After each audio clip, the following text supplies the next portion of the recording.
South India Shopping Mall, The Wedding Mantra, Sarikotta Wedding Collection, South India Shopping Mall.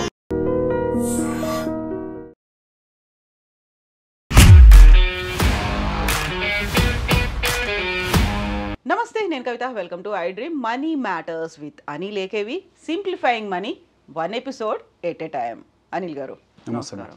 యాక్చువల్గా Iran Israel మధ్యలో యుద్ధం, ఇంతకంటే ముందు Russia Ukraine మధ్యలో యుద్ధం, అంతకు ముందు ఇంకేదో వీటన్నిట్లలో కూడా అమెరికా అనేది కనిపిస్తోంది.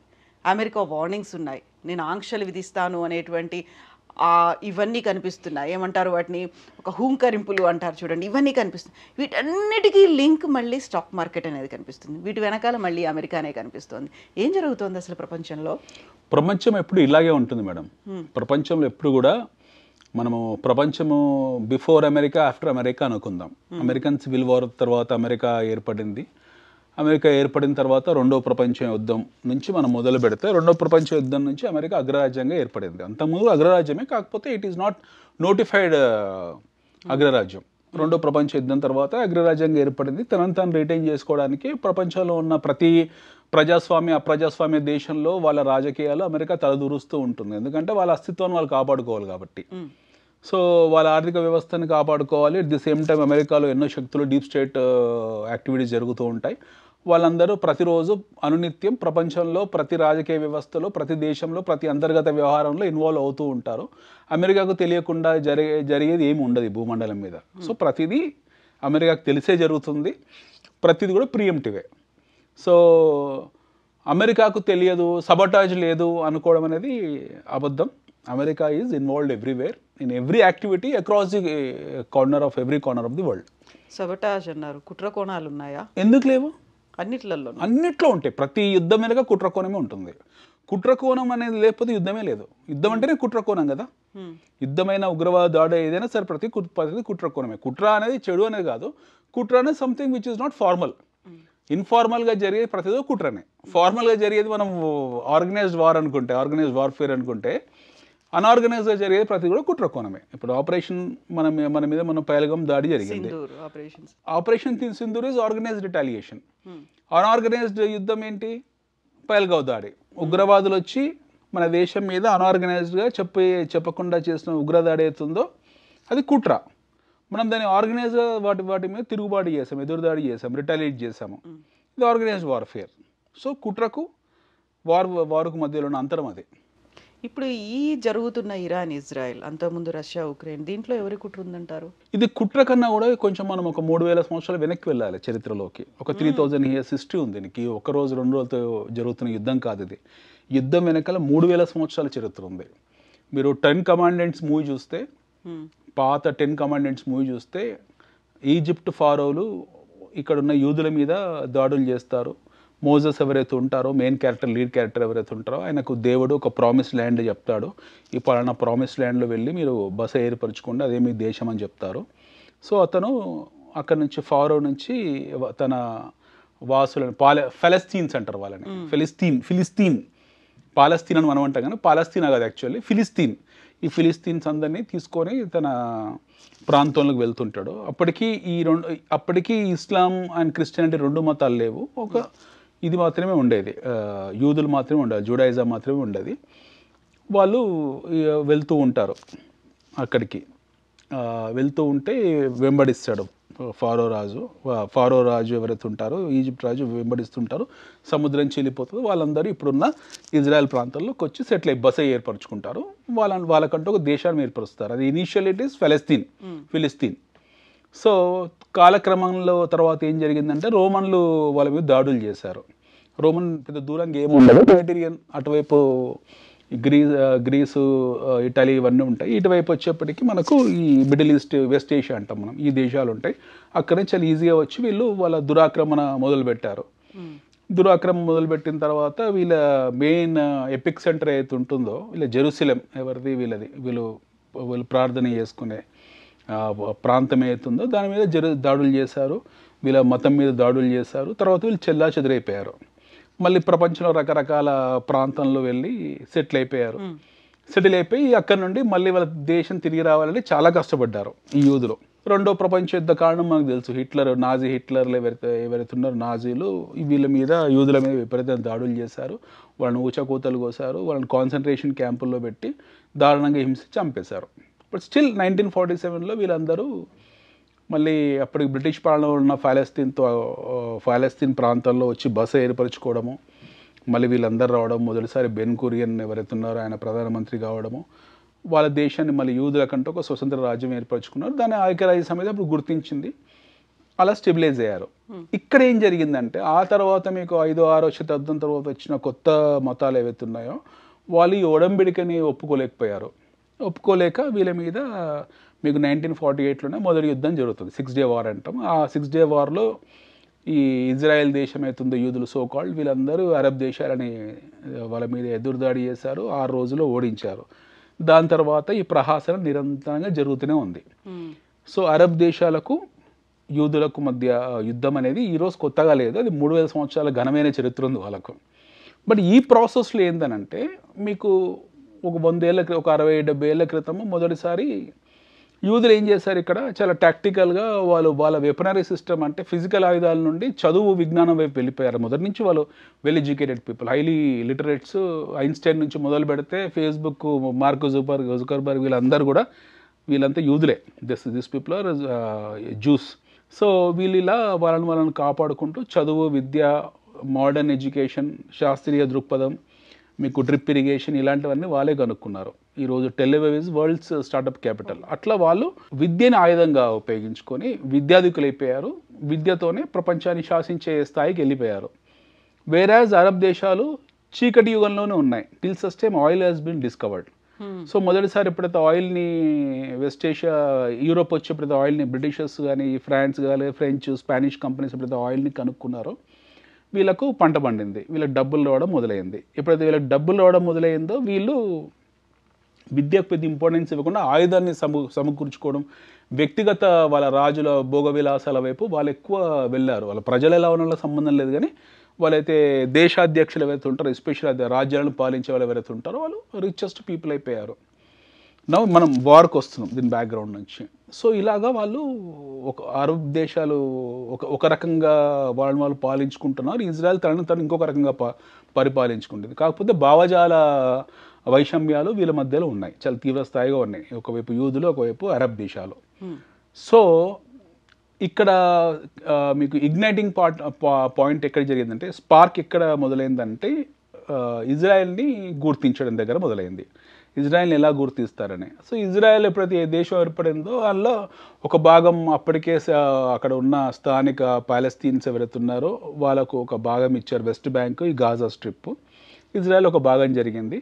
ఈ 6 Day War జరిగిన తర్వాత ఇజ్రాయెల్ కొద్దిగా ఈజిప్ట్ని గెలుచుకుంది, అటు జోర్డాన్, సిరియా ఇటు కొద్దిగా గెలుచుకుంది, ఇప్పుడున్న గోలన్ హైట్స్ని గెలిచేసుకొని వాళ్ళ దాంట్లో కలిపేసుకున్నారు. సో తాను విస్తరించుకుంటూ వెళ్ళింది. కాకపోతే ప్రతిసారి ఇజ్రాయెల్ మీద ఏదో రకమైన తీవ్రస్థాయి దాడులు జరుగుతూనే ఉంటాయి, దాని మీద తిప్పి కొడుతూనే ఉన్నారు. ఇప్పుడు ప్రస్తుతం జరుగుతున్న యుద్ధం కూడా ఆ యుద్ధం తాలూకు కొనసాగింపని అనుకోవాలి. ఇది యుద్ధం కొత్తగా మొదలైంది లేదు. ఈ రోజు నిన్న రాత్రి ఇరాన్ మీద జరిగిన న్యూక్లియర్ ఫెసిలిటీస్ మీద జరిగిన దాడులు ఏవైతే ఉన్నాయో ఇది ఒక అంశం మాత్రమే. బట్ ఈ యుద్ధం అనేది నిరంతరంగా సాగుతుంది. గత 3000 సంవత్సరాలుగా రకరకాల టైం లైన్స్లో మీకు ప్రతిరోజు ఏదో రకంగా జరుగుతూనే ఉంది. సో దీనికి అంటే ఇప్పుడు లేటెస్ట్గా జరిగిన యుద్ధానికి ఒక చిన్న బ్యాక్గ్రౌండ్ ఏంటంటే, October 27th 2023లో 2024 October 27th నాడు మీకు ఇజ్రాయెల్ వాళ్ళ ఫెస్టివల్ జరుగుతుంది. ఈ హమాస్ వాళ్ళు ఎవరైతే ఉన్నారో పక్కనే ఉన్న గాజాలో ఒక టెర్రరిస్ట్ గ్రూప్ ఉంటుంది హమాస్ అని. వాళ్ళు ఇక్కడ ఒక 2000 మందిని అపహరించుకొని వెళ్ళిపోయారు. అపహరించుకొని వెళ్ళిపోయిన దానికి ఇజ్రాయెల్ వాళ్ళ బెంజమిన్ నెతన్యాహు ప్రధానమంత్రి చాలా తీవ్రంగా వాళ్ళు దాడులు చేయడం మొదలుపెట్టేసి హమాస్ని పూర్తిగా ఆల్మోస్ట్ తుడిచిపెట్టేశారు. అక్కడ ఉన్న హమాస్ అధినేత యాహ్యా సీనియరు, అటు హెజ్బుల్లా హసన్ నజరుల్లా ఆయన దాని తాలూకు అధినేత, ఇద్దరిని వీళ్ళు చంపేశారు. తర్వాత భూస్థాపితం చేసుకుంటూ వెళ్ళారు. హిజ్బుల్లా ఆల్మోస్ట్ ఫినిష్ అయిపోయింది. హిజ్బుల్లా గురించి చర్చించడానికి ఏమీ లేదు. బట్ వేరేజ్ హమాస్ ఇప్పటికి కూడా గాజా స్ట్రిప్లో ఇరాన్ మీద దాడులు చేస్తూ ఉంటుంది. దీన్ని ఇరాన్ని దీనికి ఎస్పెషలీ హమాస్ కానివ్వండి, హిజ్బుల్లా కానివ్వండి, అతిపెద్ద ఆయుధాల సపోర్ట్ కానివ్వండి, లేకపోతే in terms of financial support కానివ్వండి, అంతా కూడా మీకు ఇరాన్ నుంచి జరుగుతుంది. ఇరాన్ ఈజ్ ఈ రెండు గ్రూప్స్ కూడా ఇరాన్కు ప్రాక్సీ గ్రూప్స్. తర్వాత ఇంకో గ్రూప్ ఉంది బై నేమ్ హౌతీ అని చెప్పి, అది యమన్లో ఉంటుంది, సౌదీ కింద. ఇక్కడ మళ్ళీ మనము, ఇది చాలా పెద్ద చర్చ, ఇక్కడ మళ్ళీ మనము సున్నీలు ఒకవైపు, షియాలు ఒకవైపు, ఇది కూడా చర్చించాలి. ఇరాన్ ఈజ్ ఎ కంప్లీట్లీ షియా దేశము, మిగతా అన్ని వచ్చేప్పటికీ మీకు సున్నీ దేశాలు. సో సున్నీ దేశాల సపోర్టు మీకు ఇరాన్కి లేదు. ఎస్పెషల్లీ సౌదీ కానివ్వండి, ఖతర్ కానివ్వండి, జోర్డాన్ కానివ్వండి, సిరియా కానివ్వండి, ఇలాంటి దేశాల నుంచి మీకు పూర్తి స్థాయి మద్దతు ఇరాన్కి లేదు. సిరియా నుంచి ఉండేది, అల్బషర్ నుంచి ఇరాన్కి ఉండేది, బట్ టర్కీ నుంచి లేదు, ఎర్దోగాన్ నుంచి సపోర్ట్ లేదు. ఎందుకంటే మళ్ళీ ఇక్కడ మీకు ఐడియాలజికల్ డిఫరెన్సెస్ ఉన్నాయి, వాళ్ళు సున్నీలు వీళ్ళు షియాలు కాబట్టి. సో బట్ వీళ్ళందరికీ మళ్ళీ ఒక కామన్గా there is something called as OMC, organisation of Muslim countries అని, దాని ఉమ్మా అంటారు. మళ్ళీ వీళ్ళందరూ అక్కడ ప్రతిపాదనలో పెట్టుకున్నారు, నేను ఖలీఫా అని చెప్పి, అదొక సపరేట్ గొడవ. But when it comes to the direct war with Israel, Iran was doing a war with its proxies. అంటే ఎస్పెషల్లీ హమాస్, హిజ్బుల్లా, హౌతీలతో యుద్ధం చేసుకుంటూ వెళ్తుంది. దీనికి క్లైమాక్స్ ఎక్కడ వచ్చిందని అంటే 27వ తారీఖు నాడు, అక్టోబర్ 27వ తారీఖు నాడు ఎప్పుడైతే 2,000 మందిని అపహరించుకొని వెళ్ళారో హమాస్ వాళ్ళు, వాళ్ళ బంకర్లో దాచిపెట్టారో, దెన్ ఇజ్రాయెల్ రిటాలియేటెడ్ వెరీ అగ్రెసివ్లీ. చాలా తీవ్ర స్థాయిలో ఇజ్రాయెల్ రిటాలియేట్ చేయడం మొదలుపెట్టి గాజాను ఆల్మోస్ట్ ఆల్ కంప్లీట్గా టు ద డస్ట్ చేసేసారు. గాజా అనేది ఏం లేదు. గాజా ఎంత ఉంటుందండి? 40 కిలోమీటర్ల పొడవు, 15 కిలోమీటర్ల వెడల్పు ఉంటుంది.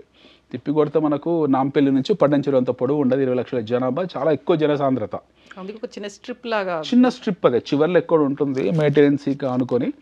సో దాన్ని almost Iran Israel complete dismantle చేసేసింది. ఇప్పుడు వీళ్ళు లేటెస్ట్గా మొన్న ప్రెస్ని తీసుకెళ్ళి వాళ్ళని తీసుకెళ్ళి ఐ విట్నెస్లని చూపించారు. అంత చిన్న స్ట్రిప్లో హమాస్ వాళ్ళు 900 కిలోమీటర్ల టన్నల్స్ ఏర్పరచుకున్నారు. ఇన్సైడ్ భూమి లోపల, భూమి పొరల్లో వాళ్ళని టన్నల్స్ ఏర్పరచుకుని ఆయుధాలని, మందుగుండు సామాగ్రిని దాచిపెట్టి they created complete weaponry warehouse and they started countering Israel very aggressively. ఇజ్రాయెల్కి ఒక గ్రూప్ ఉంది షిన్బెట్ అని చెప్పి, వాళ్ళు కమాండర్స్, స్పెషల్ మన ఎస్పీజీ లాంటి కమాండర్స్, వాళ్ళు వెళ్ళి అక్కడ విధ్వంసం చేశారు, ఆల్మోస్ట్ ఆల్ నాశనం చేసేసారు దాన్ని. ఇప్పుడు గాజా గురించి చర్చ ఏం లేదు. Gaza is completely parking lot, dust అయిపోయింది గాజా పూర్తిగా. గాజాలో ఏమీ లేదు. అమెరికా అధ్యక్షుడు స్వయంగానే గాజా వాసులకు చెప్పాడు, వెళ్ళిపోండి ఇక్కడ నుంచి, మీరు అందరూ అటు జోర్డాన్కు, ఇటు సిరియాకు వెళ్ళిపోండి, మీరు వదిలేసేయండి, అక్కడ మేము 5 స్టార్ హోటల్స్ కట్టుకుంటానని చెప్పి స్వయంగా డొనాల్డ్ ట్రంపే అన్నారు దాన్ని. So we can understand what kind of geo politics is all about. So ఇది 27వ తారీఖు నాడు, అక్టోబర్ 27, 2024 ఈ యాక్టివిటీ జరిగిన తర్వాత Israel started retaliating very aggressively. Last year ఏం చేశారంటే ఇరాన్ వాళ్ళు ఒకే నైట్ 300 ICBMs కూడా కాదు, ICBMs అంటే inter continental ballistic missiles, but not ICBMs, వాళ్ళ మిసైల్స్ ప్రయోగించారు. ఒక 300 మిసైల్స్ వచ్చి టెల్ అవీవ్ మీద పడ్డాయి. బట్ ఇజ్రాయెల్కి ఒక రక్షణ వ్యవస్థ ఉంది బై నేమ్ ఐరన్ డోమ్. వాళ్ళ ఆరోల్ కానివ్వండి, వాళ్ళ దగ్గర ఉన్న ఐరన్ డోమ్, వాటిని ఆల్మోస్ట్ ఆల్ దాన్ని పైన డిస్ట్రాయ్ చేసింది. It got completely they save themselves. ఇప్పుడు ఏం జరుగుతుందనంటే గత ఆల్మోస్ట్ ఆల్ ఒక 6 to 7 months నుంచి గ్రేప్ వైన్ మనకు వస్తున్న వాసనలు ఏంటంటే almost all they are very close to completion of their nuclear facility. Tehran దగ్గర ఇరాన్ వాళ్ళు ఆల్మోస్ట్ ఆల్ వాళ్ళ న్యూక్లియర్ ఫెసిలిటీని పూర్తి చేశారు. ఇంకొక నెల లోపు వాళ్ళు they are going to prepare their first nuclear warhead. So Mossad గురించి మనకు తెలిసిందే, ప్రత్యేకించి చర్చించుకోవాల్సిన అవసరం లేదు. ఇజ్రాయెల్ నిఘా సంస్థ మొసాద్ ఉందో, వాళ్ళు ప్రపంచంలో ఎక్కడ ఏ చీమ చుట్టూ కన్నా కూడా వాళ్ళ దగ్గర ఇన్ఫర్మేషన్ ఉంటుంది. So they have already informed వాళ్ళ స్టేట్ ఎస్టాబ్లిష్మెంట్కి ఇన్ఫార్మ్ చేశారు, ఇట్లా వీళ్ళు రెడీ అయిపోయారు. They prepared themselves very aggressively in terms of creating their nuclear warheads. ఒకవేళ న్యూక్లియర్ వారెట్స్ కనుక తయారు చేసి వాళ్ళు రెడీ పెట్టుకున్న తర్వాత వాళ్ళు మళ్ళీ ఇన్ టర్మ్స్ ఆఫ్ అటాక్ చేస్తే they are going to attack nuclear. వాళ్ళు ఈసారి డైరెక్ట్గా న్యూక్లియర్ వారెట్స్తో అటాక్ చేస్తారు. అప్పుడు మనకు జరగబోయే నష్టం అత్యంత తీవ్రంగా ఉంటుంది.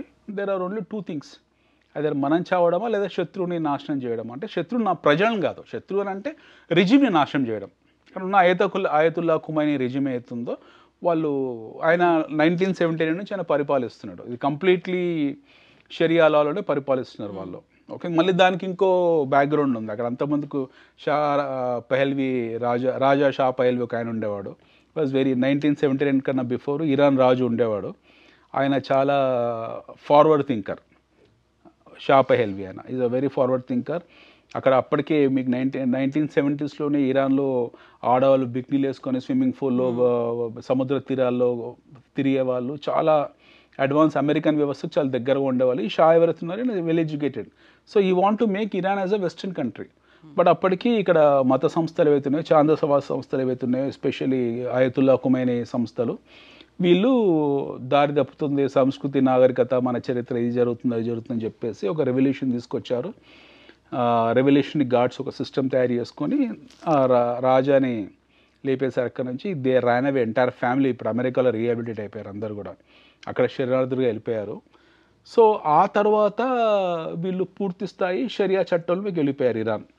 1979 తర్వాత ఇరాన్ మీద విపరీత శాంక్షన్స్ విధించింది అమెరికా కానీ, వెస్ట్ ఏషియా, యూరప్ కానీ అన్ని దేశాలు మనకు ఇరాన్ మీద తీవ్రమైన శాంక్షన్స్ విధించారు. మీరు ఇట్లున్నారు అట్లున్నారని చెప్పి. అయితే ఐరానికల్లీ ఈ షా ఎవరైతున్నారో, ఇరాన్ షా ఎవరైతున్నారో, ఈ was a staunch supporter of Pakistan. ఆయన పాకిస్తాన్కు చాలా పెద్ద supporter. Though is a advance thinker. ఆయన మోడర్న్ థింకింగ్ ఉన్నా సరే, but it comes to his religion is very particular and ఇండియాకు వ్యతిరేకంగా ఉండేవాడు. యుఎన్లో ప్రతిసారి కూడా మన దేశాన్ని వ్యతిరేకంగా ఓటు వేసాడు. ఇండియా పాక్ వార్లలో ప్రతిసారి కూడా ఆయన పాకిస్తాన్కి సపోర్ట్ చేశారు.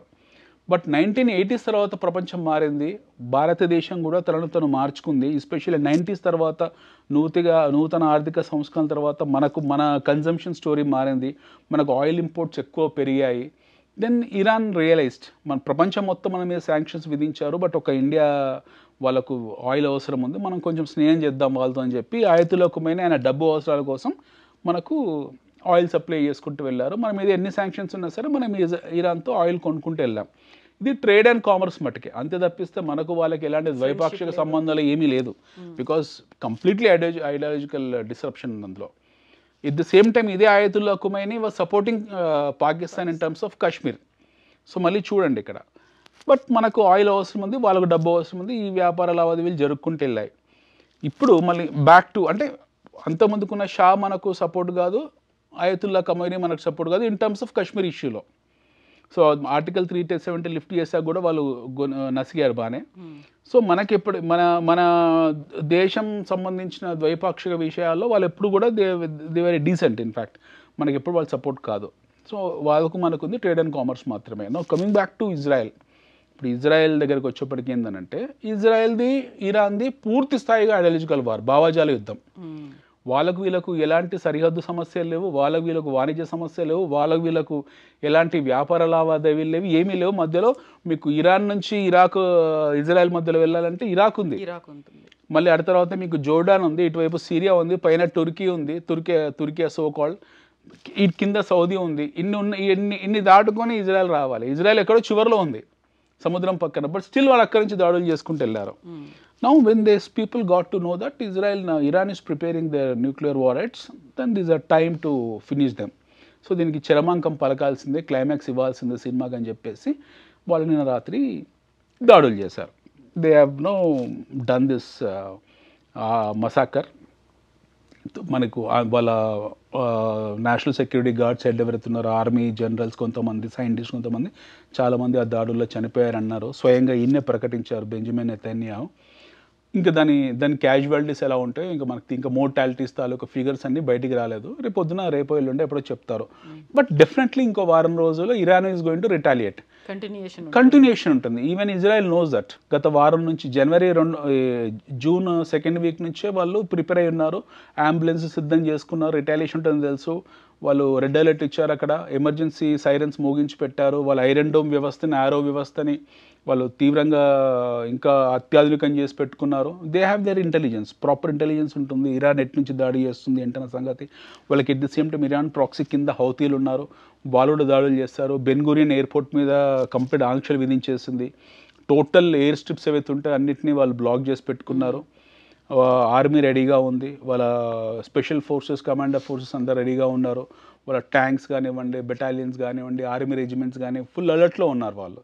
So Israel is in full scale war.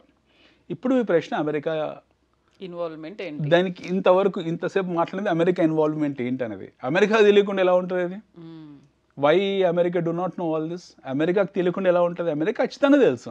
కాకపోతే ఇంతకాలం పాజ్ బటన్ ని ప్రెస్ చేసి ఉంచి, పాజ్ బటన్ ఏం ప్రెస్ చేయలేదు. This is all hand and glow. Pause button అనేది వాళ్ళు ప్రపంచాన్ని చెప్పుకుంటారు. పాజ్ బటన్ ప్రెస్ చేసిన అమెరికా వాళ్ళ అబ్రహాం అకార్డ్స్ గురించి మాట్లాడదు. పాజ్ బటన్ ప్రెస్ చేసిన అమెరికా వాళ్ళ ఆర్మీ రెజిమెంట్స్ని విత్డ్రా చేసుకోదు. అమెరికా 50,000 మంది సైన్యాన్ని ఆల్రెడీ మోహరించి పెట్టింది. ఎందుకంటే అమెరికాకు సౌదీలో బేస్ ఉంది, ఖతార్లో బేస్ ఉంది, అక్కడ స్ట్రైట్ ఆఫ్ హార్మోస్ దగ్గర వాళ్ళ బేసులు ఉన్నాయి. At the same time Israel పక్కన బేస్లు ఉన్నాయి, సిరియా జోర్డాన్లో బేస్లు ఉన్నాయి, అక్కడ అమ్మన్లో వాళ్ళ బేస్ ఉంది. సో ఈ బేసెస్లోంచి చాలా క్రిటికల్ సైన్యాన్ని ఏవైతుందో వాళ్ళు విత్డ్రా చేసి పెట్టారు. ఎందుకంటే they also know that war is going to happen అని చెప్పి. ఈ వార్ ఎలా టర్న్ తీసుకుంటుందన్న విషయం వాళ్ళకి 100% తెలుసు అమెరికాకు. అమెరికా అలా అంటది బయటికి, అయ్యో మాకు ఆశ్చర్యపోయి మాకు తెలియదు అని, చిన్నపిల్ల చాక్లెట్ నాకు ఇవ్వలేదన్న టైప్లో మాట్లాడుతున్నాడు డొనాల్డ్ ట్రంప్. బట్ హౌ ఈ విల్ నాట్ నో? ఈ విల్ డెఫినెట్లీ నో. వాళ్ళకి తెలియకుండా, అమెరికా తెలియకుండా ఇజ్రాయెల్ ఆ పనులు చేస్తుందా? అమెరికా ధైర్యం లేకుండా ఇజ్రాయెల్ పని చేస్తుంది. ఇజ్రాయెల్ ఎంత ఉందండి? మొత్తం తిప్పి కొడితే ఇజ్రాయెల్ అనేది హైదరాబాద్కి 2 ఇంతలు ఉంటుందేమో. Very small country. So Israel ఈ చివరి నుంచి ఆ చివరికి పొడుగు వెడల్పు తక్కువ, పొడుగు ఎక్కువ. హైదరాబాద్ టు మచిలీపట్నం అంత ఉంటుందేమో. అది 350 కిలోమీటర్ స్ట్రెచ్ కన్నా పొడుగ్గా ఉండదు. సో ఇంత చిన్న దేశంలో వీళ్ళు ఇంత ధైర్యంగా వాళ్ళు యుద్ధాలు చేస్తున్నారు అని, ఆ 6 Day వార్ గెలిచారు, దాని తర్వాత మళ్ళీ యుద్ధాలు గెలిచారు, ఓసారి సగం ఈజిప్ట్ను ఆక్యుపై చేసుకున్నారు, పక్కనున్న గోలన్ హైట్స్ను ఆక్యుపై చేసుకున్నారు, ఇన్ని అరబ్ దేశాలలో అంత డామినేటింగ్గా ఉన్నారు. ఎలా సాధ్యమవుతుంది అమెరికా సపోర్ట్ లేకుండా? Definitely America is going to support. But ఇక్కడ ఇంకా ట్విస్ట్ ఏంటంటే, ఒక అమెరికానే కాదు, ఇజ్రాయెల్ చేస్తున్న ప్రతి చర్యకు కూడా సైలెంట్గా మద్దతుగా ఉన్న దేశాలు, అక్కడ బలమైన ఆర్థికంగా బలమైన దేశాలు, సౌదీ వాళ్ళు సైలెంట్గా ఉంటున్నారు, ఎప్పుడు నోరెత్తలేదు. ఖతార్, యునైటెడ్ అరబ్ ఎమిరేట్స్ వీళ్ళు నోరెత్తలేదు. సో అరబ్ దేశాల్లోనే రెండుగా చీలిపోయారు. అంటే సున్నీ దేశాలు సపరేట్ అయిపోయారు, షియా దేశాలు సపరేట్ అయిపోయారు. ఎట్ ది సేమ్ టైం ఆర్థికంగా బలమైన దేశాలు, అమెరికా నుంచి అన్ని రకాలుగా సహాయ సహకారాలు పొందుతున్న దేశాలు ఎవరుతున్నారో, అంటే ఈ దేశాలన్న కన్నా కుటుంబాలు ఏవైతున్నాయో, మనం దేశాలనే వర్డ్ చాలా పెద్ద బృహత్తరమైన పదం, అది దేశం మనం మాట్లాడకూడదు, కుటుంబాలను మాట్లాడుకుందాం. ఎందుకంటే ఇవన్నీ కుటుంబ పరిపాలనలో ఉంటాయి. ఏవైతే కుటుంబాలు ఉన్నాయో వాళ్ళు సైలెంట్గా ఉన్నారు. ఎందుకంటే మళ్ళీ వాళ్ళకో సమస్య ఉంది. సేమ్ ఇరాన్ ప్రాక్సీలు సౌదీలో ఉన్నారు, సౌదీ రాజ కుటుంబంతో యుద్ధం చేస్తున్నారు. సేమ్ ఈ ఇరాన్ ప్రాక్సీలు మళ్ళీ మీకు టర్కీలో ఉన్నారు, వాళ్ళతో యుద్ధం జరుగుతుంది. సేమ్ ఇదే ఇరాన్ ప్రాక్సీలు మీకు ఖతార్లో ఉన్నారు. సో మీరు ఎటువైపు నుంచి చూసినా కూడా అన్ని లింకులు చిక్కుముళ్ళు కనపడుతూ ఉంటాయి. వీడికి పడుతుంది, వాడికి పడదు. So America knows everything. అమెరికాకు తెలియకుండా ఈ భూమి మీద ఏమీ జరగదు. అంటే కొన్ని ఎక్సెప్షన్స్ ఉంటాయేమో, కొన్ని ఎక్సెప్షన్స్ ఉంటాయి. ఫర్ ఎగ్జాంపుల్ ఆపరేషన్ సింధూర్ ఉంది. ఆపరేషన్ సింధూర్ 100% అమెరికాకు తెలియదు. America knows that we're going to retaliate. America knows exactly is going to happen అనేది తెలియదు. అమెరికా తాలూకు ఎయిర్ స్ట్రిప్స్ ఏవైతే ఉన్నాయో, నూర్ఖాన్ బేస్ లాంటి వాటి మీద భారతదేశం వెళ్ళి అత్యంత తీవ్రమైన దాడి చేసి దాన్ని పార్కింగ్ లాట్ చేస్తున్న విషయం అమెరికాకు తెలియదు. సో ఆపరేషన్ సింధూర్ ఒకటి తెలియకుండా జరిగి ఉంటుంది. మరి ఇప్పుడు ఆపరేషన్ రైజింగ్ లయన్ అనేది ఒక పేరు పెట్టుకున్నారు. దీని వెనకాల ఎవరున్నారు? ఇది ఎలా జరుగుతోంది యాక్చువల్గా? ఇది ఖచ్చితంగా ఈ ఆపరేషన్ రైజింగ్ లయన్ అనేది అవుతుందో ఇది ఇజ్రాయెల్ చేస్తుంది 100%. నా వ్యక్తిగత అభిప్రాయం చెప్తున్నది ఇది నా వ్యక్తిగత అభిప్రాయం చెప్పుకునే హక్కు నాకు ఉంది కాబట్టి పౌరునిగా నా హక్కుని నేను వాడుకుంటున్నాను. ఈ ఆపరేషన్ ఎగ్జిక్యూట్ చేస్తున్నది ఇజ్రాయెల్, దీన్ని master mind America. So America, CIA, Israel, Mossad కలిపి వీళ్ళు దీనికి పక్కగా ప్లాన్ చేశారు. ప్లాన్ చేసిన తర్వాత ఇంటెలిజెన్స్ మొత్తం గ్యాదర్ చేసుకున్నారు. ఇంటెలిజెన్స్ గ్యాదర్ చేసుకున్న తర్వాతనే ప్రపంచంలో మొదటిసారి 200 విమానాలు ఎయిర్ స్ట్రైక్స్ చేశాయి in the history of man kind. మానవ చరిత్రలో, మానవ చరిత్ర యుద్ధ ఇతిహాసాలలో ఈ రోజు వరకు కూడా విమానాలు సృష్టించబడ్డ తర్వాత, కనుక్కోబడ్డ తర్వాత ఏ రోజు కూడా 200 విమానాలు ఒకే క్షణం ప్రయోగించలేదు. సో నిన్న F-16లు, F-35లు 200 విమానాలు ఇజ్రాయెల్ నుంచి ఆల్మోస్ట్ 1000 మైళ్ళు, మీకు టెలివైవ్ నుంచి 1000 మైళ్ళు ఇరాన్ మీదకి వెళ్ళి అక్కడ మీకు దాడులు చేసి మళ్ళీ వాపసు వచ్చాయి. ఎయిర్ టు ఎయిర్ ఫ్యూలింగ్ చేసుకొని వచ్చాయి అవన్నీ కూడా. సో 200 విమానాలు వన్ సింగిల్ నైట్ స్ట్రైక్ చేయడం అనేది మానవ ఇతిహాసంలో ఎప్పుడు జరగలేదు. Is a unique kind of war. అయితే దీనికన్నా ఇంకొక విచిత్రమైన విషయం ఏంటంటే వీళ్ళు వార్ చేసే టైంకే మొసాద్ సంబంధించిన ఇంటెలిజెన్స్ ఏవైతుందో ఇరాన్లో మీకు డ్రోన్స్ కూడా ప్రయోగించారట. అంటే ఇరాన్లో జరుగుతున్న విషయాలు ఇరాన్ ప్రభుత్వానికి కూడా తెలియదు. సో ఇరాన్ రీజియన్ని కింది మీద చేసేసారు కంప్లీట్గా. సో ఇరాన్లో లాస్ట్ టైం కూడా మీకు హసన్ నజ్రుల్లాని హత్య చేసినప్పుడు కూడా అతను ఏ హోటల్లో ఉన్నాడు, ఎలా ఉన్నాడు అన్న విషయం ముందే పసిగట్టేసి స్ట్రైక్ చేశారు. గతంలో కూడా ఒకసారి it was very pinnacle of వార్ఫేర్లో ఇరాన్ సైంటిస్ట్, న్యూక్లియర్ సైంటిస్ట్ని ఆటోమేటిక్ గన్ ద్వారా కారులో పెట్టి లేపేశారు. అంటే వితౌట్ ఎలాంటి హ్యూమన్ షీల్డింగ్ లేకుండా, ఇన్వాల్వ్మెంట్ లేకుండా జస్ట్ మెషిన్ టు హ్యూమన్ పెట్టి చంపేశారు.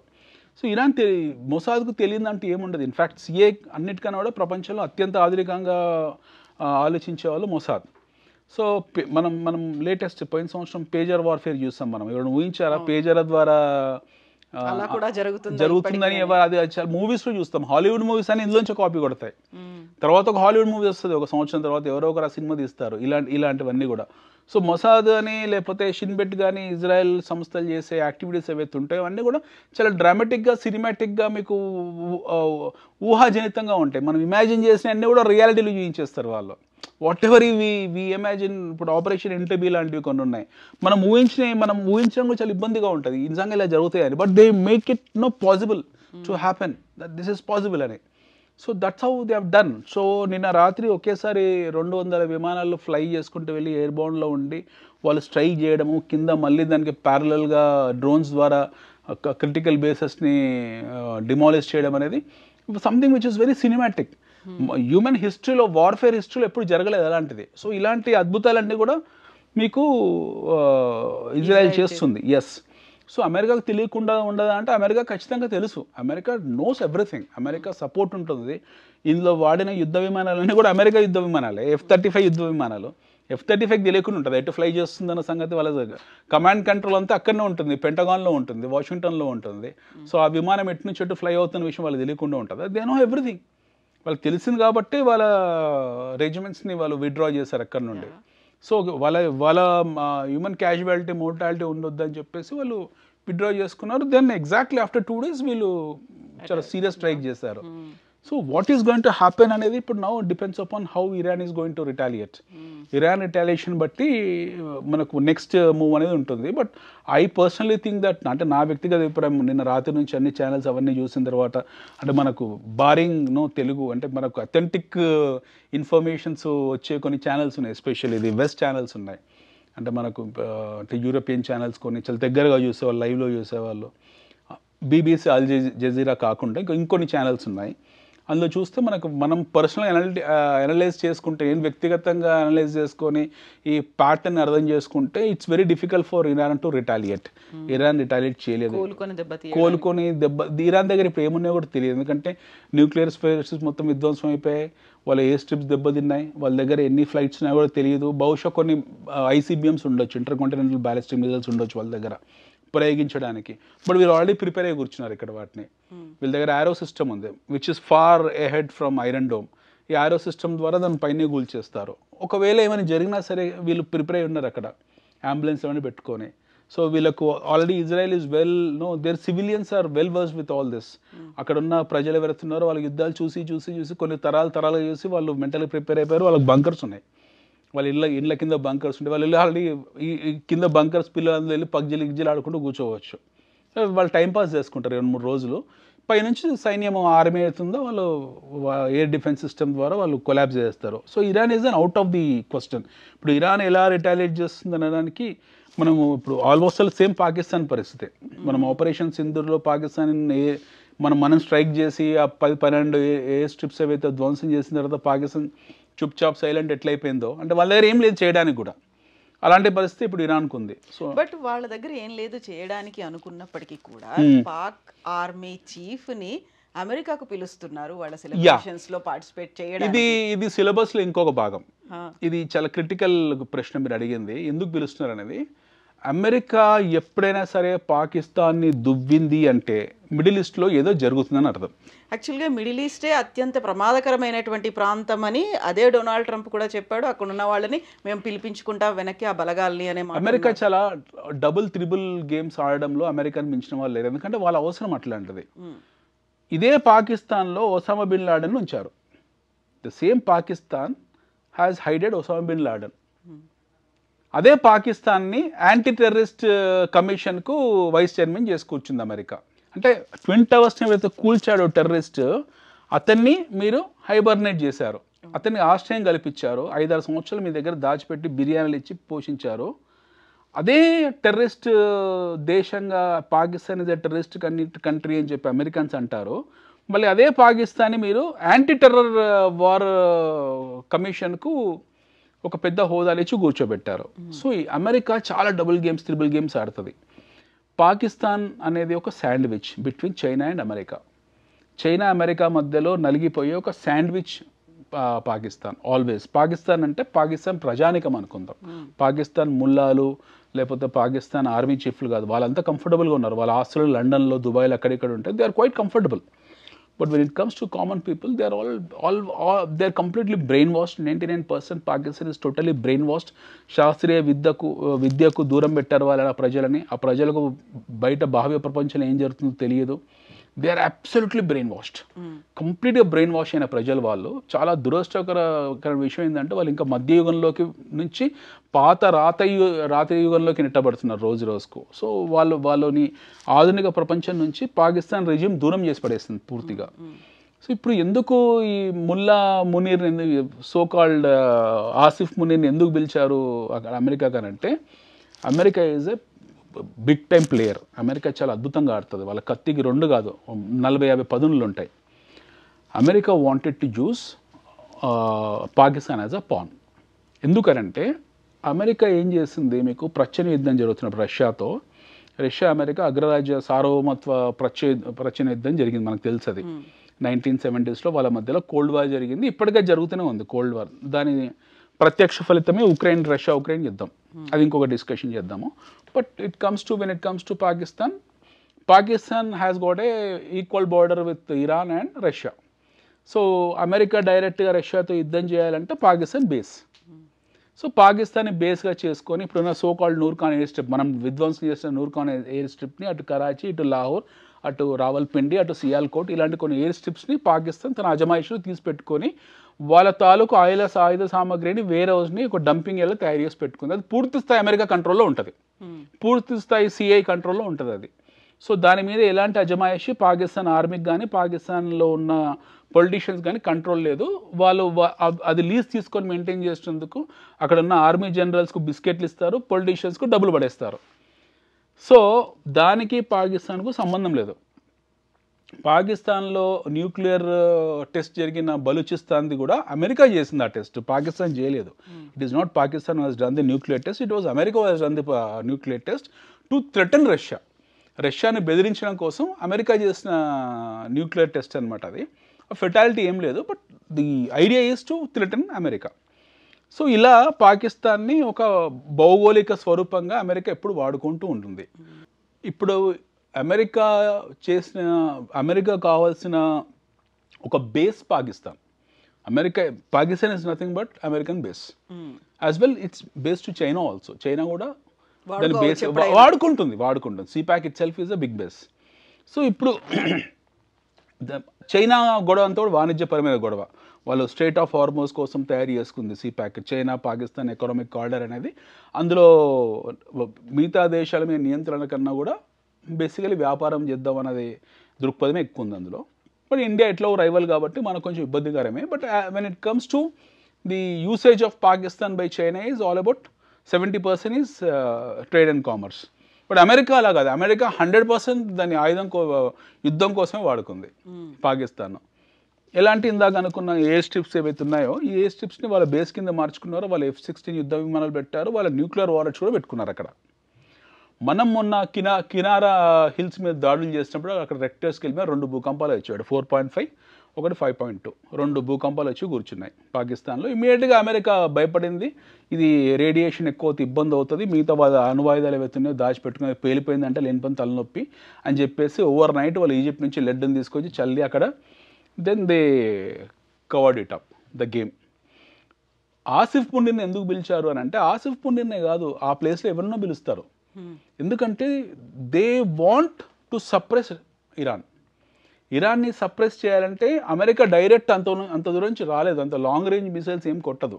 వాళ్ళకి పక్కన ఒక బల్లెం కావాలి, ఆ పక్కన ఉన్న బల్లెం పాకిస్తాన్. సో పాకిస్తాన్లో ఉన్న ములా ముసీర్ ఎవడుతున్నాడో వీడు మునీర్ ఎవడుతున్నాడో వాడికి కావాల్సింది ఏంటి, ఓ లండన్లో ఫ్లాటు, దుబాయ్లో ఇల్లు, విల్లా, చిన్న ద్వీపము, $1 బిలియన్ ఎంతో అంతా ఇచ్చేసి సెటిల్ చేసేస్తారు అక్కడ మ్యాటరు. అరే నువ్వు రారా బాబు, నీకేం కావాలి, నీ ఈగో మసాజ్ చేయాలి, రా నువ్వు మా ప్యారెడ్కి రా, మా డొనాల్డ్ ట్రంప్ బర్త్డేకి రా అంటే వస్తాడు.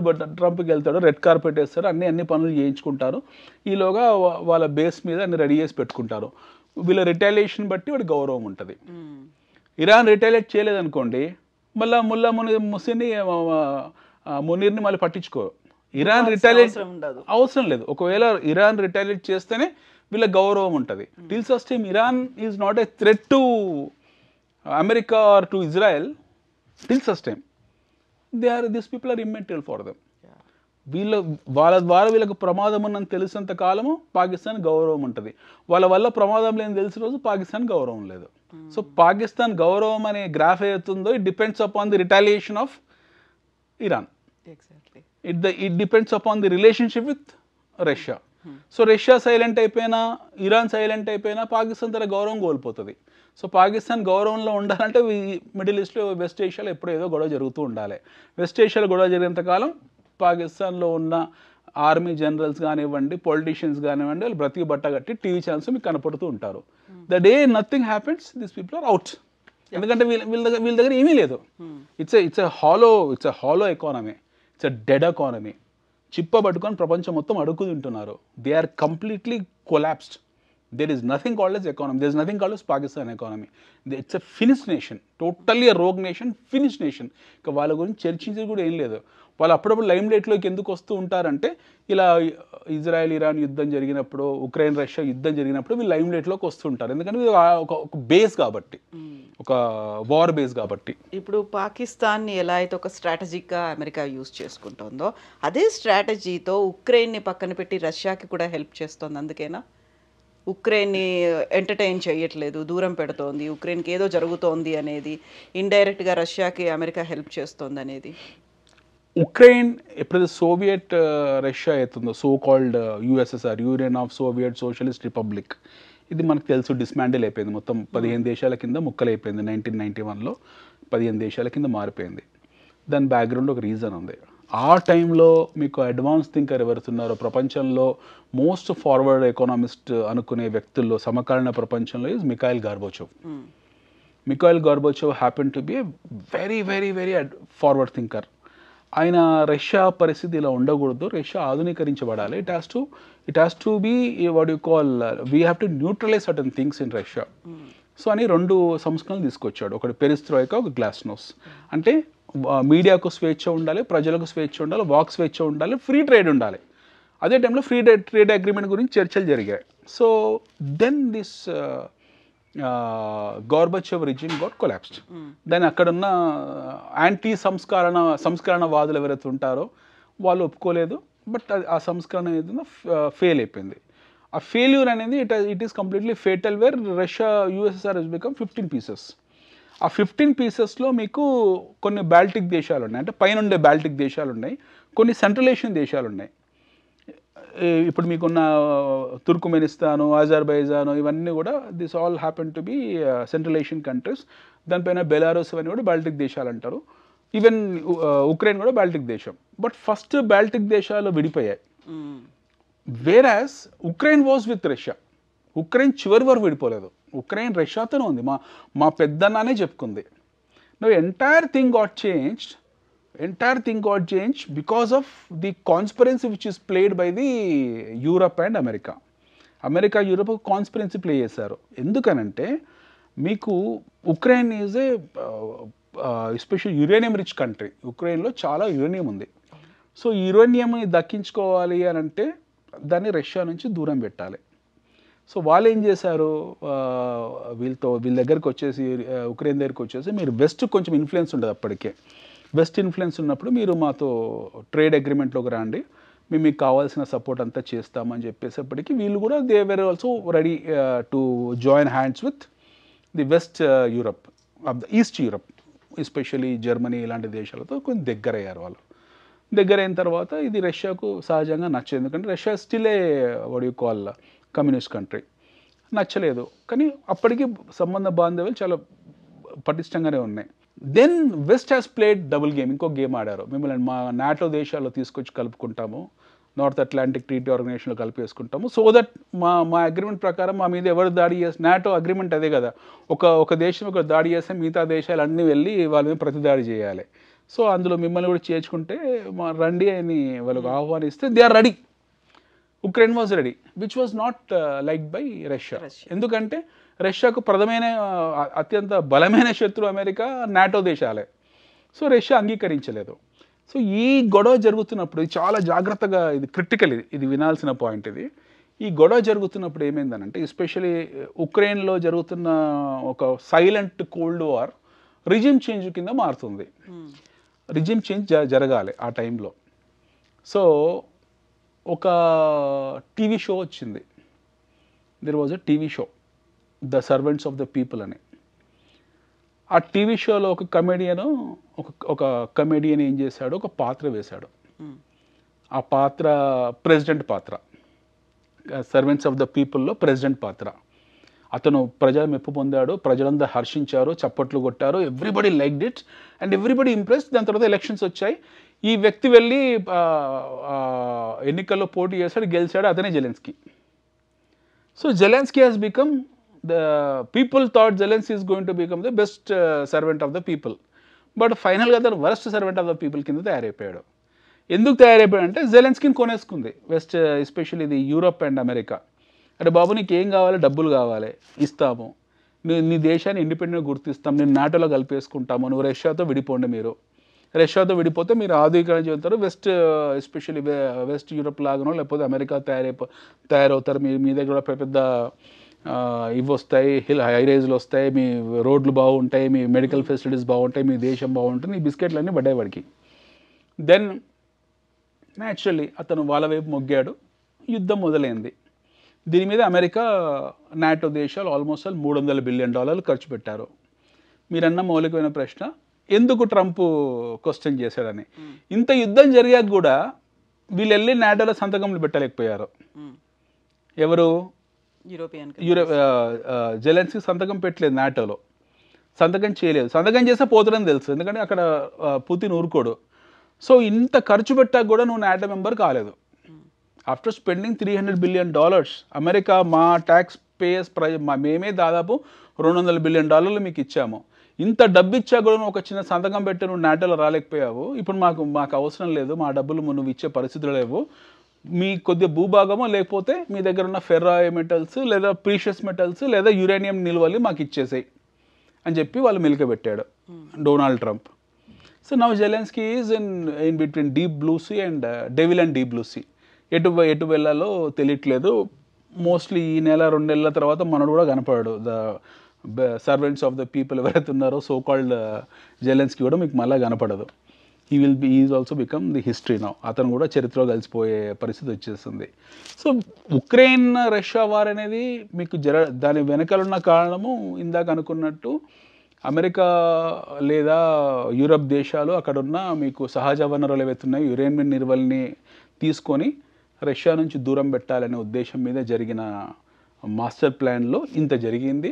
అక్కడ ఒక 20 లక్షల సైన్యం మంది రష్యా కోల్పోయింది, ఒక 20 లక్షలు ఉక్రెయిన్ కోల్పోయింది, $300 బిలియన్ నాటో దేశాలు ఖర్చు పెట్టారు. ఫైనల్గా ఏం జరిగిందనంటే రష్యా చాలా బలంగా ఉంది, యూరప్లో చాలా దేశాలు ఆర్థికంగా నాటో దేశాలు చితికిపోయాయి, అమెరికా కూడా మీకు అప్పులపాలపై కూర్చుంది. సో ప్రతి యుద్ధం వెనక ఒక చీకటి కోణాలు ఉండి అది వాళ్ళకు సత్ఫలితాలు ఇస్తే ఓకే, బట్ సత్ఫలితాలు ఇవ్వకుండా అది బ్యాక్ ఫైర్ ఏంటంటే ఇలాంటి పరిస్థితి వస్తుంది. Now you see the countries which are there in Europe, majority of European countries are debt ridden. America itself is a debt ridden country. వాళ్ళు ఆ డెట్ ట్రాప్ నుంచి బయటపడడానికి ఎన్ని ప్రయత్నాలు చేస్తున్నారు. సైలెంట్గా వాళ్ళని వాళ్ళు పోషించుకుంటూ అయిపోయేది. అగ్రరాజ్యం అనే ఆలోచన దృక్పథం నుంచి మొదలు పెడితే దాన్ని రీటైన్ చేసుకోవడానికి ది సేమ్ టైం ఎంతోమంది శత్రువులను తయారు చేసుకొని ఆ శత్రువుల నుంచి తప్పించుకోవడానికి ఈరోజు ఈ పరిస్థితికి వచ్చారు వాళ్ళు. సో మొత్తం నెట్ చూసినట్టు మనం చాలా అదృష్టవంతులం. భారతదేశంలో వీఆర్ సేఫ్ పీపుల్. మనకి ఇలాంటివి సంబంధం లేదు. మన ప్రజలు ప్రపంచంలో ఇన్ని యుద్ధాలు జరుగుతున్నా, మీకు ఉక్రెయిన్లో యుద్ధం జరుగుతుంది, ఇరాన్లో యుద్ధం జరుగుతుంది, రష్యాలో యుద్ధం జరుగుతుంది, అయినా సరే మన సోకాల్డ్ తెలుగు ప్రజలు ఎవరుతున్నారో చాలా సేఫెస్ట్ ప్లేస్లో టిక్ టాకులు చూసుకుంటున్నాం, లేకపోతే ఇన్స్టా రీల్స్ చూసుకుంటున్నాం. ప్రపంచంతో సంబంధం లేని కూడా బ్రతికేస్తున్నాం మనం. మనకు కావాల్సింది ఇదే జీవితం. We should not be in a position to think about wars. Israel ఉంటే ప్రతిరోజు ఎవడు ఏ మిసైల్ వచ్చి పడుతుందో తెలియదు. ఉక్రెయిన్ కీవ్లో ఉంటే ఎప్పుడు రష్యా వాడేస్తారో తెలియదు. మాస్కోలో ఉంటే ఉక్రెయిన్ ఎప్పుడు దాడి చేస్తుందో తెలియదు. ఇరాన్ తెహ్రాన్లో నేను రాత్రి ఎంతమంది చనిపోయారో తెలియదు. పాకిస్తాన్ చేసిన ఒక చిన్న దుశ్చర్య వల్ల భారతదేశం తిరిగి రిటాలియేట్ చేస్తే ఎన్ని ఎయిర్ స్ట్రిప్స్ ఎగిరిపోయాయో తెలియదు. మొత్తం నీళ్ళు ఆపేసాం, తాగడానికి మంచినీళ్ళు లేవు. బట్ ఇన్ని జరిగినప్పటికి కూడా ఒకే ఒక్క దాని గురించి మాట్లాడుకుంటున్నారు, అది స్టాక్ మార్కెట్లు పతనం అయిపోయాయి అనేది. ప్రపంచవ్యాప్తంగా ఎఫెక్ట్ పడింది ఇరాన్ మీద, ఇజ్రాయెల్ నిన్న అటాక్ చేసిన తర్వాత అనేది. దాని గురించి ఎందుకు మాట్లాడుకోవాలి? ఎందుకంటే స్టాక్ మార్కెట్ లేకపోతే మన జీవితం లేదు కదా. వస్తు ఉత్పత్తి వినిమయ వ్యవస్థలో మనం ఉన్నాము.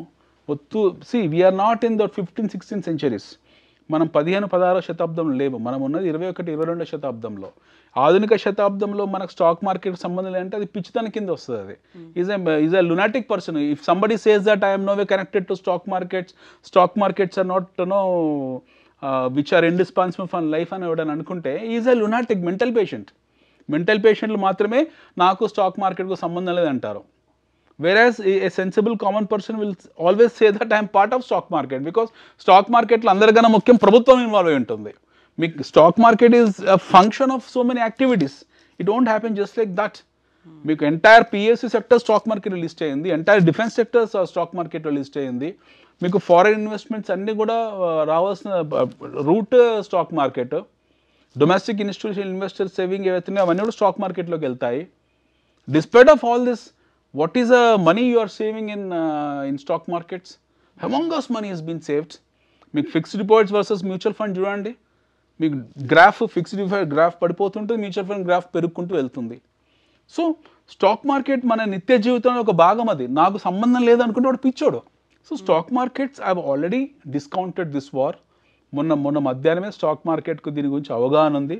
ఇరాన్ రిటాలియేషన్ ఉంటుంది, ఇజ్రాయెల్ అటాక్ ఉంటుంది, దానికి ఇరాన్ రిటాలియేషన్ ఉంటుందనే విషయం మన మధ్యాహ్నానికి మార్కెట్కు తెలుసు. ఆ రోజే మార్కెట్ కరెక్ట్ అయ్యాయి. ఈరోజు పెద్ద పతనం ఏమీ లేదు, ఒక నీజర్ రియాక్షన్ వచ్చింది. మళ్ళీ మండే ట్యూస్డే నుంచి నార్మలైజ్ అయిపోతుంది. ఎందుకంటే entire market knows that Iran doesn't have any nuclear warheads. Entire market knows that there is no country which is going to support Iran in terms of going on a great guns. Entire market knows that Iran cannot retaliate the way Israel has done the war. So తెలుసు మార్కెట్కు Iran ఏం చేయలేదు, Israel చేయాలనుకుని చేసేసింది. దాని తర్వాత Iran నుంచి అంత గొప్ప రిటాలియేషన్ ఏమీ ఉండదు. వాళ్ళ దగ్గర ఉన్న ఆల్మోస్ట్ ఆయుధాల డిపోస్ భూస్థాపితమైపోయాయి. మిగిలి ఉన్న కొద్దో గొప్ప ఏదో ఇట్లా దీపావళి రాకెట్లో వదులుతారు, దానివల్ల ఏం ప్రమాదం లేదని మార్కెట్కు తెలుసు. ఒక మార్కెట్ వర్గాలకు కనుక ఇరాన్ రిటాలియేషన్ చాలా తీవ్ర స్థాయిలో ఉంటుందని అంటే ఈ రోజు నిఫ్టీ 2000 పాయింట్లు పడి ఉండేది. మరి 100-150 పాయింట్ల దగ్గర అయిపోయి ఉంటుంది. మోస్ట్ 200 పాయింట్లు పడి ఉంటుంది నిఫ్టీ, అంతగానే ఎక్కువ పడలేదు. సో మీకు పడ్డ స్టాక్స్ ఏంటి? ఎయిర్లైన్ స్టాక్స్ పడ్డాయి. ఎయిర్లైన్ స్టాక్స్ ఎందుకు పడ్డాయి? నిన్న మన దగ్గర బోయింగ్ కూలిపోయింది కాబట్టి మీకు అక్కడ అమెరికాలో బోయింగ్ స్టాక్స్ పడ్డాయి టెక్నికల్ ఇష్యూస్ మీద. యాక్చువల్గా ఎయిర్లైన్ స్టాక్స్ పడ్డవి కూడా మన దగ్గర ఉన్నవి కాదు కదా పడిపోయినవి. పేరెంట్ కంపెనీ బోయింగే పడుతుంది, మన దగ్గర పడ్డది. మన దగ్గర ఇండిగో లాంటి కంపెనీస్ పడి ఉంటాయి. అది బేసికలీ ఏంటంటే సెంటిమెంటల్ రీజన్ మీద పడి ఉంటాయి, మళ్ళీ రికవర్ అయిపోతాయి. ఇది sentimental reason. But what you call the fundamental reason మీద బోయింగ్ స్టాక్స్ ఖచ్చితంగా పడి ఉంటాయి. నేను చెక్ చేయలేదు, బట్ బోయింగ్, లాక్హీడ్ మార్టిన్ ఇలాంటి ఖచ్చితంగా ఎయిర్ బస్ ఇలాంటి స్టాక్స్ ఏవైతే ఉంటాయి, వాటి యాన్సిలరీ ఇండస్ట్రీస్ అంటే ఆ టెక్నికల్ రిలేటెడ్ సబ్జెక్ట్లో ఉన్న స్టాక్స్ అంటే ఒక అనుబంధ సంస్థలు ఏవైతే ఉంటాయో, ఒక పెద్ద వెజిల్ అండి ఎయిర్ క్రాఫ్ట్ అనేది. ఒకడు వెజిల్ తయారు చేస్తాడు, ఒకడు వింగ్స్ తయారు చేస్తాడు, ఒకడు ఇంజన్ రోల్స్ రాయిస్ ఇంజన్స్ తయారు చేస్తుంది, ఒకడు ఫ్లాప్స్ తయారు చేస్తాడు. టెక్నికల్ ఫెయిల్యూర్ ఎక్కడ జరిగింది? ఫ్లాప్స్ జరిగింది. సో ఆ ఫ్లాప్స్ తాలూకు మ్యానుఫ్యాక్చరింగ్ యూనిట్స్ డెఫినెట్గా స్టాక్స్ పడిపోయి ఉంటాయి. ఎందుకంటే రేపు పొద్దున మళ్ళీ బోయింగ్ వాళ్ళకు ఆర్డర్ ఇవ్వదు కదా, వేరే కంపెనీకి ఆర్డర్ ఇస్తుంది. సో ఇలాంటి రీజన్స్ దృష్టిలో పెట్టుకొని market what you call especial the airline stocks would have fallen. Check చేయలేదు. బట్ ఎయిర్లైన్ స్టాక్స్ డెఫినెట్గా airline and airline ancillary industries ఏవైతే ఉంటాయో ఆ రిలేటెడ్ ఇంట్రెస్ట్ ఖచ్చితంగా పడతాయి మార్కెట్లో. సో మనము నిన్న మార్కెట్ ఫాల్కు దీనికి సంబంధం లేదు. మన ఇండియాలో అహ్మదాబాద్లో జరిగిన మిషాప్కు దానికి ఏం సంబంధం లేదు. Yesterday people know that Israel has attacked Tehran, ఇరాన్ని అటాక్ చేసింది. సో అది ఎలా ఉంటుంది అనే ఆ భయ ఆందోళన వల్ల నిన్న సెల్ ఆఫ్ వచ్చింది మార్కెట్లో. దాని తర్వాత మళ్ళీ markets are waited for Iran's retaliation. Iran ఏ స్థాయిలో రిటాలియేట్ చేస్తుందో అని చెప్పి మార్కెట్ వర్గాలు భయపడ్డాయి. ఈరోజు మార్నింగ్ కూడా మనదే కాదు, ఈవెన్ కోస్పీ, షాంఘై ఇలాంటి markets, especially the Asian markets which function during the day lights, అంటే మన టైం లైన్స్కు దగ్గరగా 3-4 గంటలు అటు ఇటు పనిచేసే హాంకాంగ్ మార్కెట్లు, Korean markets, Japanese Nikkei market, Beijing market, Indian Nifty, మన ఇవన్నీ కూడా మార్కెట్ని గమనించింది. ఫస్ట్ 2-3 అవర్స్ చూసింది. Markets have watched it very carefully that how Iran is going to retaliate. ఒక అంచనా వేసింది అసలు ఇరాన్ పరిస్థితి ఏంటని. Then they understood more or less Iran దగ్గర అంత పెద్ద ఆయుధాలు ఏమీ లేవు, ఎట్లా న్యూక్లియర్ వెపన్స్ ఏమీ లేవు, అవి ఎట్లా డిస్మాంటిల్ అయిపోయాయి, కంప్లీట్లీ డిస్ట్రాయ్ అయిపోయాయి.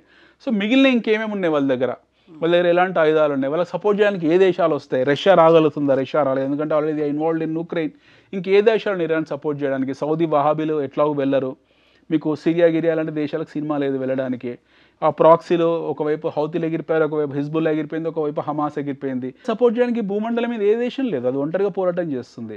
సో వాళ్ళ దగ్గర ఎలాంటి ఆయుధాలు లేవు కాబట్టి వాళ్ళ నుంచి రిటాలియేషన్ గొప్పగా ఉండదు, ఉన్నా కూడా చిటుకు పుట్టుకు ఒకటో రెండో గాలికి వేస్తారు, వాటి వల్ల ఏం యుద్ధం జరిగేది ఏమీ లేదు. ఒకవేళ మళ్ళీ ఇరాన్ కనుక ఐసీబీఎంలో 2-3 ప్రయోగిస్తే ఇజ్రాయెల్ అంతకన్నా తీవ్రంగా దాడి చేస్తుంది, పూర్తిగా ఇరాన్ భూస్థాపితమైపోతుంది. So this war is all more or less got concluded, especially the Iran and Israel war is more or less got concluded overnight. 200 విమానాలతో చేసిన దాడి అత్యంత తీవ్రమైన దాడి, భయకంపితమైన భూకంపాలు వచ్చిన దాడి. సో ఇట్స్ ఓవర్ గేమ్ అని మార్కెట్ వర్గాలు ఒక తీవ్ర స్థాయిలో అంచనా వేశాయి. But sense of doubt, sensible doubts ఏవైతే ఉంటాయో దానివల్ల ఈరోజు ఫ్రైడే బీయింగ్ కొంచెం మార్కెట్స్ నెగిటివ్గానే క్లోజ్ అయ్యి ఉంటాయి. I have not seen the markets actually. మీకు నిఫ్టీ 200 పాయింట్లు మైనస్లో ఉంటుంది. బట్ వెన్ ఈ 2 రోజులు ఈ వీకెండ్లో మనకి వారాంతరంలో Saturday and Sunday will get to know what is happening across the world. Market Monday Tuesday నుంచి మళ్ళీ బౌన్స్ అవుతుంది. ఇందులో ఈ గ్యాప్లో మీకు బంగారం పెరిగింది. ఎగ్జాక్ట్లీ అదే అడగబోతున్నాను. ఇప్పుడు హైపోథెటికల్ క్వశ్చన్ కావచ్చు, లేకపోతే వస్తున్నటువంటి బోల్డ్ అన్ని డౌట్స్, ఇరాన్ నుంచి మనం అక్కడ ఎలాగో చమురు దిగుమతులు అనేవి చేసుకుంటున్నాం, ఇవన్నీ అవుతున్నాయి. ఇమాజిన్ ఒకవేళ అమెరికా మళ్ళీ అక్కడ సడన్గా డ్రాప్ అయిపోయింది, ఇరాన్కే కనుక బలం వచ్చేసింది అనుకోండి, రిటాలియేట్ చేసింది అనుకోండి. ఇప్పటికైతే మనకు అక్కడ ఎయిర్ స్పేస్ని క్లోజ్ చేశారు నిన్న ఇన్సిడెంట్ తర్వాత. ముంబై నుంచి లండన్కి వెళ్ళే ఫ్లైట్స్ కూడా మళ్ళీ రిటర్న్ వచ్చేసాయి, ఇవన్నీ కూడా మళ్ళీ వెనక్కి వచ్చాయని వినిపిస్తున్నప్పుడు ఒకవేళ ఇదే సిచ్యువేషన్ కనుక కంటిన్యూ అవుతే, చమురు రాలేదు అనుకోండి, ఆ తర్వాత అన్ని ధరలు పెరుగుతాయేమో, ఇప్పుడు బంగారం గురించి మనం మాట్లాడుకున్నట్టుగా అనేది. బంగారము మనము లాస్ట్ టైం చర్చించాము, ప్రపంచంలో తయారు చేయలేని వస్తువు. చమురుని మీరు ఎంత డ్రిల్ చేసుకోవచ్చు. Even the game is all, మనం ఇంకొక ఎపిసోడ్లో మాట్లాడదాం దీని గురించి. Donald Trump drill drill drill అనే 3 పదాలు యూజ్ చేశాడు. డ్రిల్ డ్రిల్ డ్రిల్ వరుసగా, ఎన్నికల ముందు ఎన్నికల తర్వాత కూడా. దాని చుట్టే యుద్ధం ఉందని నా వ్యక్తిగత అభిప్రాయం. ఈ Iran especially the war which is happen or no war which got close overnight, which initiated got closed నేను రాత్రే. దాని వెనకాల ఈ డ్రిల్ అనే దాని చుట్టే ఉందని నేను అనుకుంటున్నాను. ఎట్ ది సేమ్ టైం మళ్ళీ మనం ఇంకొక క్రిటికల్ పాయింట్ కూడా మనం మాట్లాడాలి ఇందులో, ఎలాన్ మస్క్ గురించి. Okay, Elon Musk is involved into electric vehicles. ఇవన్నీ చమురు ఉత్పత్తి దేశాలు. ఓకే, ఆయిల్ ప్రొడ్యూసింగ్ ఒపెక్ దేశాలు అంటాం, ఆయిల్ ప్రొడ్యూసింగ్ కంట్రీస్ ఇవన్నీ కూడా. సో ఆయిల్ ప్రొడ్యూసింగ్ కంట్రీస్కు ఎలక్ట్రిక్ విప్లవం వచ్చింది అనుకోండి, ఎలక్ట్రిక్ వెహికల్స్ విప్లవం వచ్చింది అనుకోండి, వీళ్ళ బయ్యర్స్ ఉండరు, మళ్ళీ వీళ్ళు మధ్యయుగంలోకి బలకం పట్టుకొని అడుగు తినాలి వీళ్ళందరూ వెళ్ళి.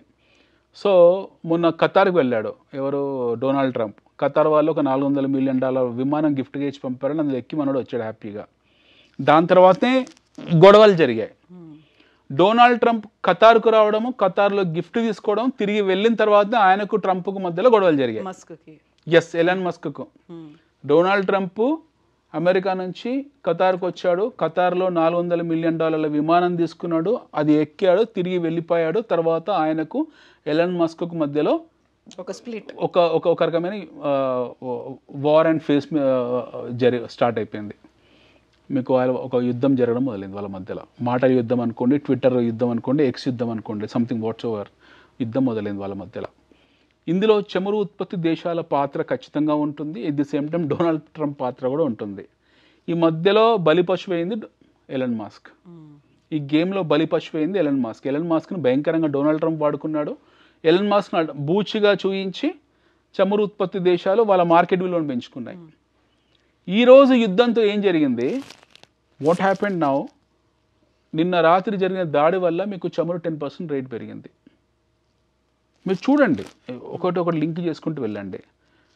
Crude oil prices have raised almost 10% across the globe. 10% పెరిగాయి. అంటే మీరు సబటాజ్ అంటారు కదా, అనుకున్నాం కదా స్టార్టింగ్లో, కుట్ర కోణాలు మనం ఆలోచించుకుంటూ మొదలుపెట్టి నెగిటివ్ ఆలోచించడం మొదలు పెడితే ఇది కూడా కుట్ర కోణం అనిపిస్తుంది. ఆయిల్ ఉత్పత్తి దేశాలు ఏమైనా కుట్రమన్నాయా? వాళ్ళ ఆయిల్ నిల్వ రేట్లను పెంచుకోవడానికి ఏదైనా కుట్ర జరిగిందా? రేపు పొద్దున ఇరాన్ని కనుక అమెరికా కంప్లీట్గా కువైట్ని, ఇరాక్ని టేక్ ఓవర్ చేసింది అనుకోండి, లేదా రెజిమ్ మార్చింది అనుకోండి, పూర్తి స్థాయిగా వాళ్ళ చేతిలోకి వెళ్ళిపోతుంది. అమెరికా చేతిలోకి పూర్తి స్థాయిగా ఇరాన్ వెళ్ళిపోతుంది. The way Kuwait has gone in to their hands. So oil ధరల నియంత్రణ వాళ్ళ చేతిలోకి వెళ్ళిపోతుంది. చమురు ఈ స్థాయిలో ఉండకపోవచ్చు. ఈరోజు బ్యాంకులు అవి యాంటిసిపేట్ చేశాయి. మన దేశం స్టాక్ మార్కెట్స్లో బ్యాంక్స్ పడిపోవడానికి కారణమే అది. ఎందుకంటే ఆయిల్ ధరలు పెరిగాయి అనుకోండి, ఇన్ఫ్లేషన్ పెరుగుతుంది. ఇన్ఫ్లేషన్ పెరిగింది అనుకోండి, బ్యాంకులు మళ్ళీ తలనొప్పి కింద మారిపోతాయి, వాళ్ళ ఎన్పిఎస్ పెరిగిపోతాయి. ఆటోమేటిక్గా bank stocks and non banking financial companies have fallen. So there is a cascading effect on everything. ప్రతి దాని మీద ఒక రిపర్కషన్ ఉంటుంది, ఒక కాస్కేడింగ్ ఎఫెక్ట్ ఉంటుంది. That is what happened. We just don't know. మనం సామాన్య ప్రజలు అనుకుంటారు నాకేం సంబంధం అని. ఇంత సంబంధం ఉంది. ఆఫీస్ నుండి ఇంటికి రావాలంటే 100 రూపాయలు పెట్రోల్ ఉంది. రేపు పొద్దున తేడా వచ్చింది అనుకోండి, అది 120 రూపాయలు పెట్రోల్ అవుతుంది. అది తేడా నాకు సంబంధం లేదా? సో ఆయిల్ మార్కెటింగ్ కంపెనీస్ ఎవరైతే ఉంటారో ఖచ్చితంగా వాడు రేట్లు పెంచుతాడు.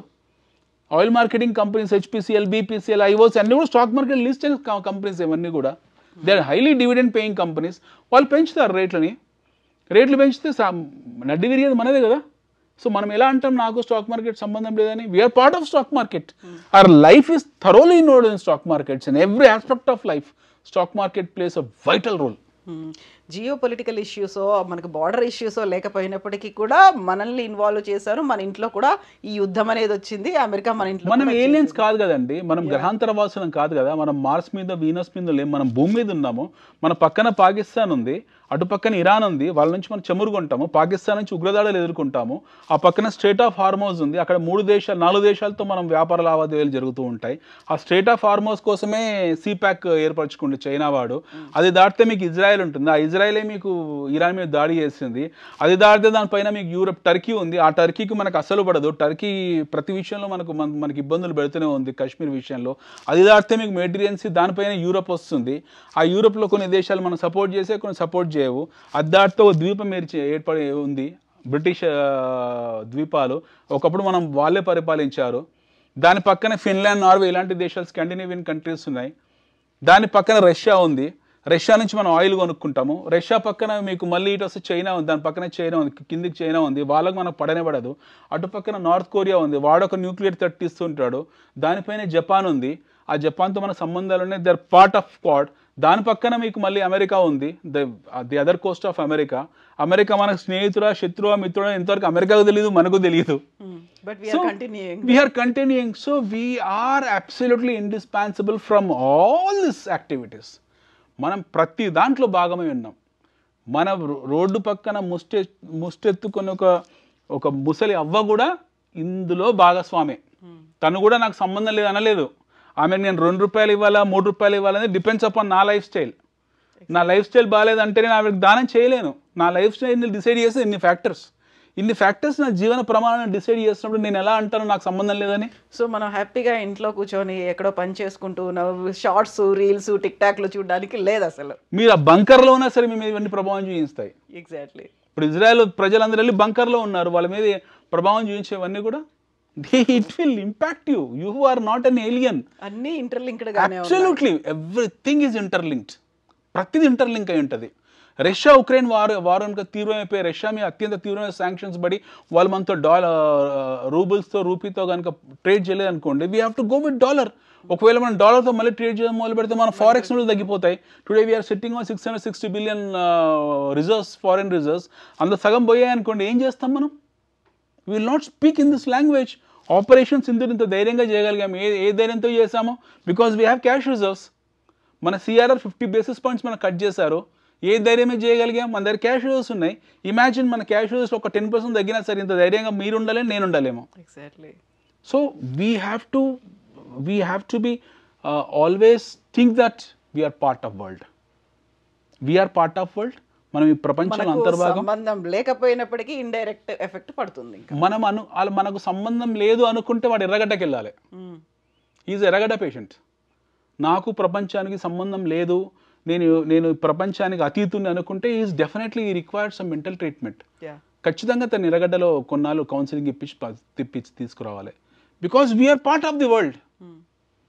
ఈ గదిలో ఉన్న ఏసీ, మనం తాగిన కాఫీ, మనం వచ్చిన వెహికల్, ఇక్కడ మన ర్యాడో వాట్స్ ఎవర్, మనం తినే లంచ్, మన Swiggy, Zomato, everything is part of this world. ప్రతి దానికి లింక్ అయి ఉంటుంది.